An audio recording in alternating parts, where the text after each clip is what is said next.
este es el programa Diálogos de Montoner.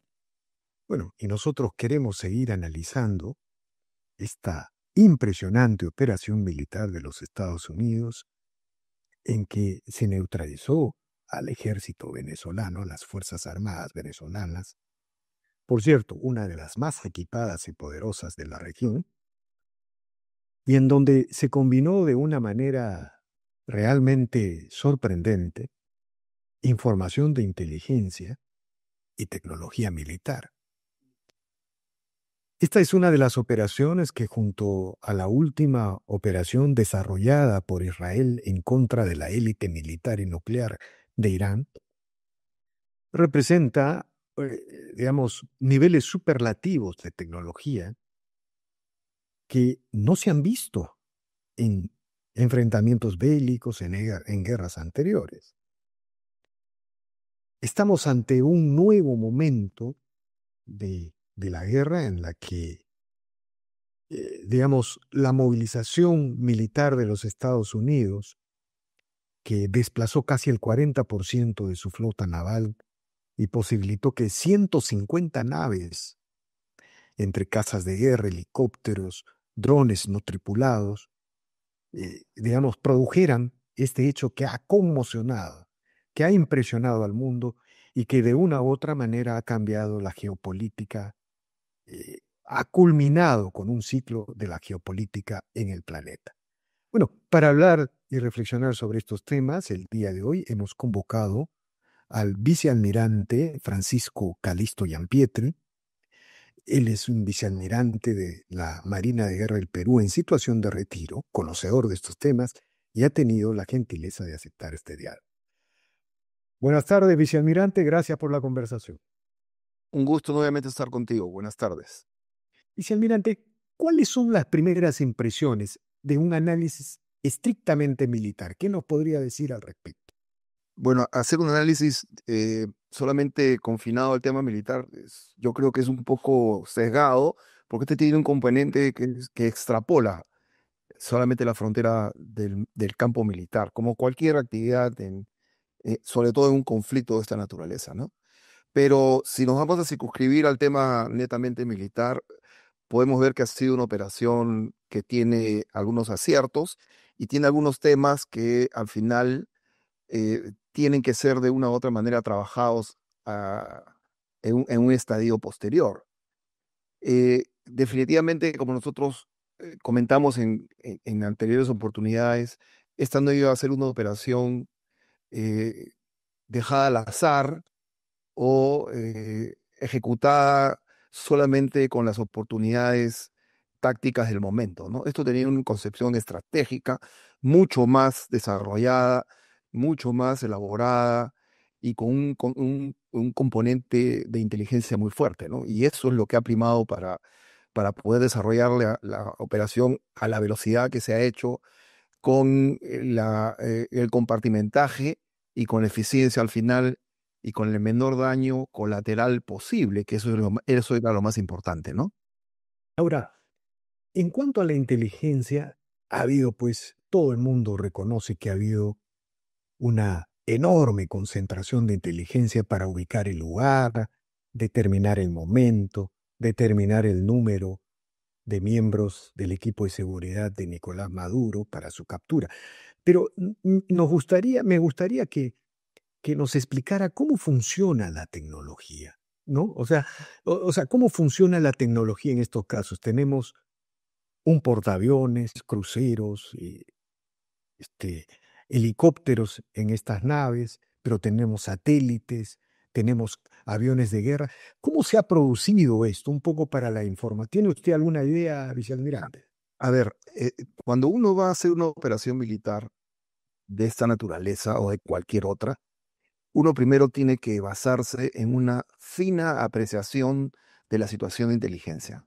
La situación de inteligencia nos va a permitir a nosotros ver temas tan básicos como, por ejemplo, la composición del terreno, la magnitud de las fuerzas, los medios que tienen para desplegar las mismas, las capacidades logísticas del enemigo, el clima, la temperatura, el tipo de terreno, etcétera, etcétera, etcétera. Son una variedad de cosas que uno tiene que analizar.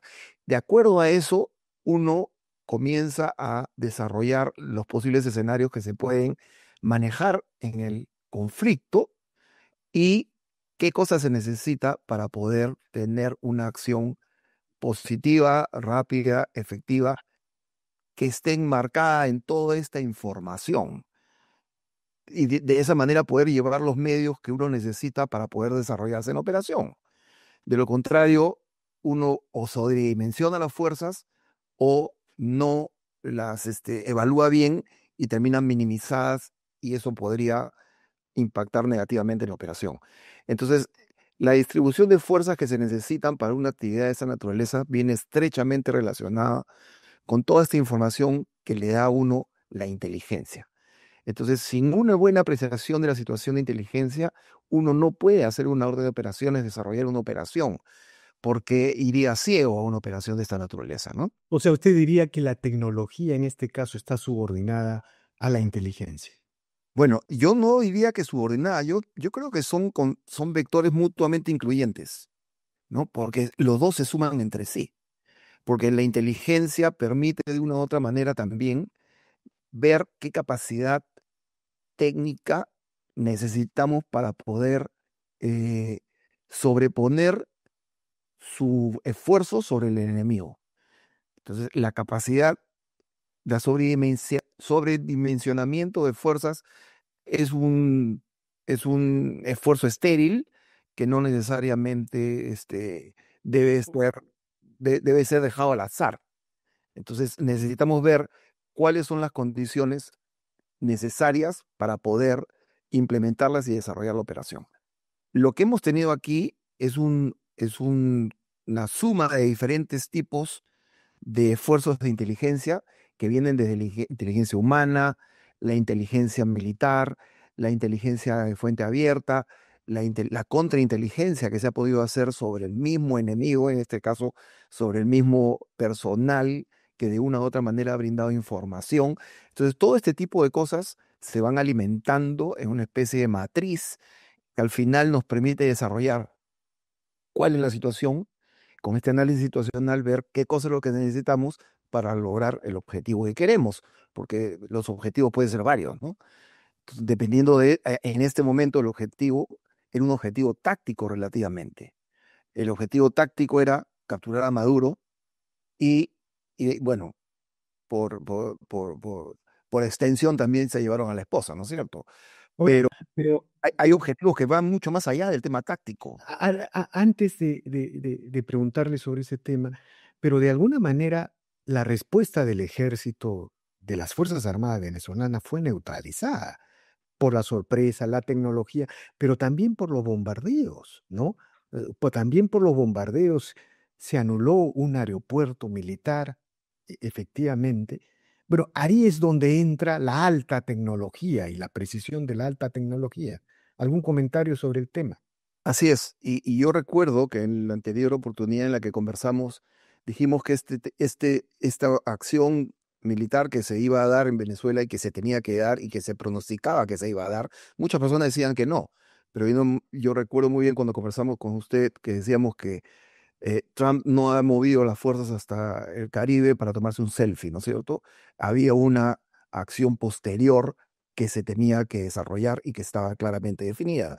Y eso es lo que se ha hecho. Y esto ha sido producto de un escalonamiento progresivo que comenzó con temas de índole comercial, con temas de índole social, con temas de índole militar, bueno, también de restricciones en el espacio aéreo, y esto fue escalando, ¿no? Comenzó con los aranceles y terminó en bombardeo, y esto ha sido un tema escalonado que se ha ido desarrollando de acuerdo a cómo se iba moviendo el tablero.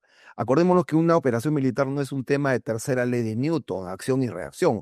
Acá hay un tema mucho más complejo que esto. No es jugar billar o jugar villas, ¿no?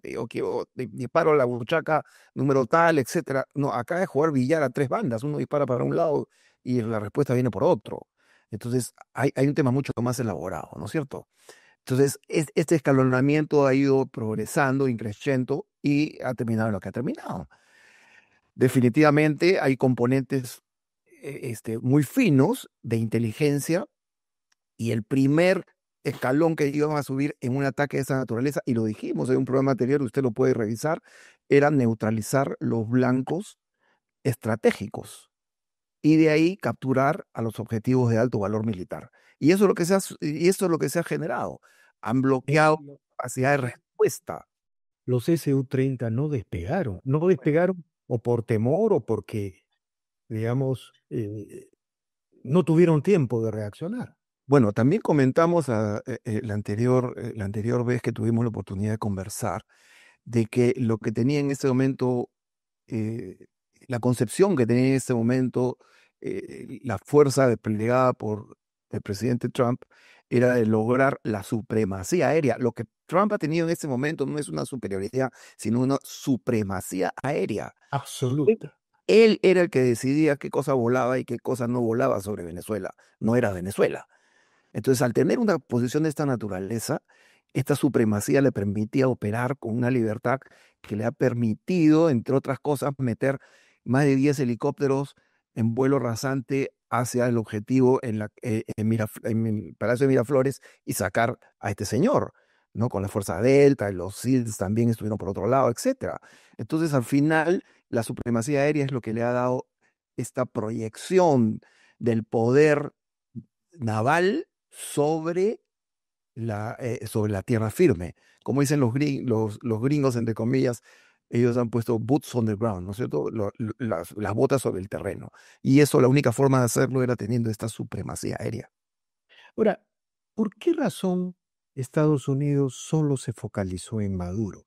Porque por el nivel de inteligencia, por el nivel de tecnología, Estados Unidos podía en un solo strike, como se dice, eliminar a la élite militar venezolana. No lo hizo. Algo así como evitando destruir a la Fuerza Armada para que no se desate la anarquía, quizá. ¿Cuál es su impresión? Bueno, es que Solo Maduro y su guardia personal. yo creo que, como lo dijo también el ex canciller Tudela, Estados Unidos a lo largo del tiempo, en las diferentes operaciones que ha tenido, Irán, Irak, etcétera, ha ido a Afganistán, la neutralización de Osama Bin Laden, etcétera, ha ido aprendiendo, ¿no? Ha ido aprendiendo de lo que se debe hacer, y lo que no quiere llegar al final es a una destrucción a un nivel tal que los impulse, por ejemplo, entre otras cosas, a implementar un plan Marshall, ¿no? Que sería extremadamente costoso, ¿no? Yo creo que acá lo que van a implementar es una especie de plan Dodge, que fue lo que se hizo después del tema con Japón, para, más allá de solamente inyectar dinero, es estabilizar el país. Entonces, si llegaban a un nivel de destrucción masivo, ¿no? Para capturas masivas, lo que podría llevar al cabo después es a una anarquía que termine siendo más cara la lavada que la camisa. Entonces, yo creo que acá están hilando un poco más fino sobre este concepto de plan Dodge que se desarrolló después del problema que hubo con Japón, ¿no es cierto? Ahora, y el otro asunto es que si se destruía el mando militar venezolano, probablemente quedaban restos del ejército en anarquía, más se suma a eso las milicias armadas. Bueno, en ese momento Estados Unidos para reconstruir el orden se veía obligado a pisar tierra y podía haber habido una guerra de resistencia que en el caso de la inteligencia cubana a lo mejor era eso lo que se buscaba. Bueno, y al final por eso es que le digo que saldría más cara la lavada que la camisa, ¿no? Ahora, si usted tiene el control positivo, relativo del ejército, y poco a poco, o de la Fuerza Armada en este caso, y poco a poco la va ayornando a lo que usted quiere, va a ser mucho más eficiente, mucho más económico, entre comillas, y más fácil de manejar, porque acuérdense que hay activos estratégicos que Venezuela tiene, que tienen, que pueden ser utilizados también, o van a ser utilizados también por Estados Unidos y otras economías en el mundo. Entonces, la destrucción y la anarquía yo creo que hubiese sido un error del cual Estados Unidos ya aprendió, dicho sea de paso, como lo dijo el canciller Tudela, ¿no? Ahora, una pregunta. ¿Tiene usted alguna idea luego de esta operación militar? ¿Qué puede suceder con dictaduras como Cuba y Nicaragua? Bueno, el impacto de esta operación tiene extrapola las fronteras de Venezuela, por supuesto, ¿no? Esto va a mover el tablero a nivel Sudamérica entera. Y no solamente Sudamérica, sino esto puede irse hacia el oriente sin ningún problema también, ¿no? Entonces, tiene que ser muy bien manejado, por eso es que yo creo que el concepto esto de destrucción total y de arrasar con todo el régimen no era lo más adecuado. Yo creo que lo que están haciendo en el momento es lo que tienen que hacer, utilizando las piezas que en el momento se necesitan, como por ejemplo la señora Rodríguez, que en este momento es un mal necesario y como dirían en política, no se están comiendo el sapo completo, pero sí se están comiendo medio sapo, ¿no? Porque de una u otra manera ella es la que tiene el control y sobre su sistema, sobre este ecosistema que definitivamente se encuentra contaminado y que hay que de una u otra forma hacer una profunda profilaxis en él, pero desde afuera va a ser muy difícil de manejar. Entonces el concepto de traer a Corina Machado, el concepto de traer a cualquier otro jugador que esté fuera del tablero en este momento, yo creo que no era lo más adecuado. Esto va definitivamente a ir moviéndose y con el tiempo estimo yo que hay actores como Machado y como el presidente electo que también van a entrar en la ecuación, pero en su momento. Yo creo que no es el momento adecuado para esto. Y también el entorno internacional. De acuerdo. Cuba, en este momento, que es un parásito garrapata del petróleo venezolano, se va a ver fuertemente afectada con esta restricción en la capacidad de poder subsistir con el petróleo que ya no le va a llegar y que antes le llegaba de Venezuela. De acuerdo. Y finalmente quiero pedirle un comentario final. China distante y ausente. Pese a que el 84% del petróleo de Venezuela se va para pagar préstamos chinos, ¿no? Y algo parecido con Rusia, ¿no? ¿Cómo queda Estados Unidos, el ejército de los Estados Unidos? Parece un poder incuestionable en el planeta. Bueno, definitivamente el poder militar de Estados Unidos no es comparable con ningún poder militar en el mundo, ¿no? Pero co- centrándonos en la operación como una conclusión desde el lado militar, yo diría que la operación ha logrado el objetivo táctico inmediato, que eso era lo importante, capturar y transportar al líder del Estado como un enemigo de alto valor militar y que está bajo control y que va a dar mucha información para poder desarticular y generar o impulsar esta profilaxis profunda desde el Estado desde adentro. Y eso es importante, ¿no? Ahora, hay algunos temas que se tienen que trabajar, como la concepción, ya tenemos en este momento el Consejo de Seguridad de la ONU reunido, porque entre otras cosas se está acusando de que hay una falta de legitimidad en la operación. Esto ya es un tema a nivel más estratégico que táctico, ¿no? Bajo el derecho internacional y enfrenta diferentes desafíos que se pueden venir posteriormente, ¿no? Pero esta transición política en Venezuela tiene que de una u otra manera tener un soporte no total, pero sí mayoritario a nivel global para que las consecuencias sean un poco amainadas en el espectro y no impacten negativamente, porque al final les va a terminar impactando a ellos también. Si este Consejo de Seguridad se pone extremadamente ortodoxo, ¿no? Porque usted mismo lo acaba de decir, no solamente China, sino también la India y otros países del mundo reciben el petróleo que necesitan de Venezuela y esto no puede parar. De una u otra manera tiene que reactivarse. Entonces, vamos a tener que, vamos a ver ahí algunos artilugios que van a tener que utilizar para que al final esto se viabilice de una u otra forma y la insurgencia local que se pueda generar sea controlada, porque esto es un tema de largo plazo, no es un tema inmediato, ¿no es cierto? De acuerdo. Muchas gracias, vicealmirante Francisco Calisto Yampete, infinitamente agradecido por estas declaraciones y seguiremos conversando como ya solemos hacerlo en los últimos tiempos. Muchas gracias. Siempre un gusto estar con ustedes. Muchas gracias. Bien. Bien, amigos, esta ha sido una nueva edición de Diálogos del Montonero. No olvide de suscribirse al canal, dejar sus comentarios. Así seguimos avanzando. Gracias.